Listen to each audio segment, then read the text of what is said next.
Pemimpin tertinggi Iran Ali Khamenei mengakui jumlah korban jiwa akibat demo mencapai ribuan orang. Namun ia menuduh Amerika Serikat dan Israel berada di balik kekerasan tersebut. Dikutip dari Al Jazeera pada Minggu 18 Januari, Khamenei menyebut Presiden Amerika Serikat Donald Trump kriminal karena dianggap terlibat langsung. Pihak berwenang Iran semakin sering menyalahkan kekuatan asing, khususnya Amerika Serikat dan Israel atas eskalasi kekacauan dalam negeri. Mereka menuduh dua negara itu berperan dalam mengatur dan mengarahkan kerusuhan dari luar maupun melalui agen-agen di lapangan. Khamenei juga memperingatkan, meski Iran tidak berniat menciptakan konflik di luar negeri, para pelaku di dalam dan di luar akan tetap mendapat balasan. Hingga saat ini belum ada angka pasti terkait jumlah korban tewas akibat demo. Namun, kelompok hak asasi manusia yang berbasis di Amerika Serikat memperkirakan sekitar 3.000 orang tewas. Pihak berwenang Iran sendiri hanya mengakui adanya ratusan korban jiwa, termasuk dari kalangan pasukan keamanan. Pernyataan Khamenei pada akhirnya menandai pertama kali otoritas tertinggi Iran menyebut jumlah korban mencapai ribuan.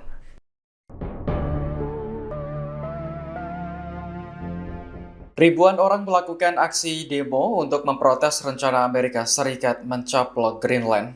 Demo digelar di ibu kota Greenland Nuuk dan ibu kota Denmark, Copenhagen pada Sabtu kemarin. Demonstran berbaris menuju gedung konsulat Amerika di Nuuk sambil mengibarkan bendera negara serta slogan-slogan yang mengecam Trump. Mereka menegaskan bahwa Greenland tidak dijual dan mereka juga enggan menjadi orang Amerika Serikat. Pihak berwenang memperkirakan sekitar 4.000 orang ikut serta dalam demonstrasi di Nuuk, sebuah kota dengan penduduk sekitar 20.000 jiwa. Perdana Menteri Greenland, Jens Frederik Nielsen, juga ikut serta dalam protes tersebut. Sebelumnya, Presiden Trump menyebut Greenland dapat jatuh di bawah kendali Rusia atau China jika Washington tidak mengambil tindakan. Oleh karena itu, Amerika akan menggunakan segala cara untuk bisa mendapatkan wilayah tersebut, termasuk kekuatan militer. Thank you. And the policy question. How much money are you thinking of giving people in Greenland to get them on board with a possible U.S. I'm not talking about money for Greenland yet. I might talk about that. But right now, we are going to do something on Greenland, whether they like it or not, because if we don't do it, Russia or China will take over Greenland. And we're not going to have Russia or China as a neighbor. Okay.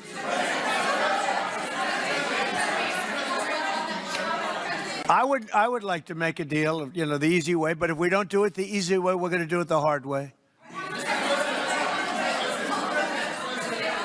And and by the way, I'm a fan of Denmark too, I have to tell you, and they've been very nice to me. I'm a big fan, but the fact that they had a boat land there 500 years ago doesn't mean that they own the land. I'm sure we had lots of boats go there also, but we need that because if you take a look outside of Greenland right now, there are Russian destroyers, there are Chinese destroyers and bigger, there are Russian submarines all over the place. We're not going to have Russia or China occupy Greenland, and that's what they're going to do if we don't. So we're going to be doing something with Greenland, either the nice way or the more difficult way. Please, go ahead, ma'am. Even Israeli officials convinced you to not strike Iran? Nobody convinced me. I convinced myself. You had yesterday scheduled over 800 hangings. They didn't hang anyone. They canceled the hangings. That had a big impact. Presiden Amerika Serikat Donald Trump membantah kabar yang menyebut bahwa rencananya menyerang Iran batal setelah dicegah oleh Arab Saudi. Pernyataan tersebut disampaikan Trump dalam wawancara di Gedung Putih pada Jumat 16 Januari. Trump menegaskan tidak ada pihak manapun yang meyakinkan dirinya.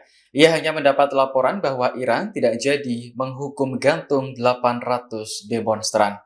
Sebelumnya, Iran memperingatkan negara tetangga yang menampung pasukan Amerika Serikat untuk mencegah serangan ke Teheran.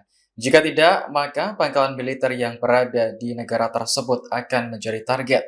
Menurut laporan Wall Street Journal pada Rabu, Arab Saudi bersama Oman dan Qatar secara diam-diam melobi pemerintahan Trump. Mereka menilai setiap upaya militer untuk menggulingkan rezim Iran dapat sangat mengganggu pengiriman minyak global melalui Selat Hormuz. Perairan ini merupakan jalur strategis tempat sekitar 20% pasokan minyak dunia melewatinya. Mereka khawatir akan adanya dampak negatif di dalam negeri, kemunduran ekonomi, dan potensi pembalasan jika pasukan Amerika bertindak.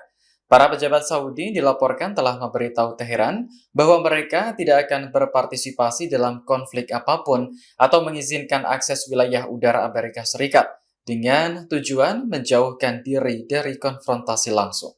The Arab and Israeli officials convinced you to not strike Iran. Nobody convinced me. I convinced myself. You had yesterday scheduled over 800 hangings. They didn't hang anyone. They canceled the hangings. That had a big impact. Download Tribun X sekarang. Menghadirkan lokal menjadi Indonesia.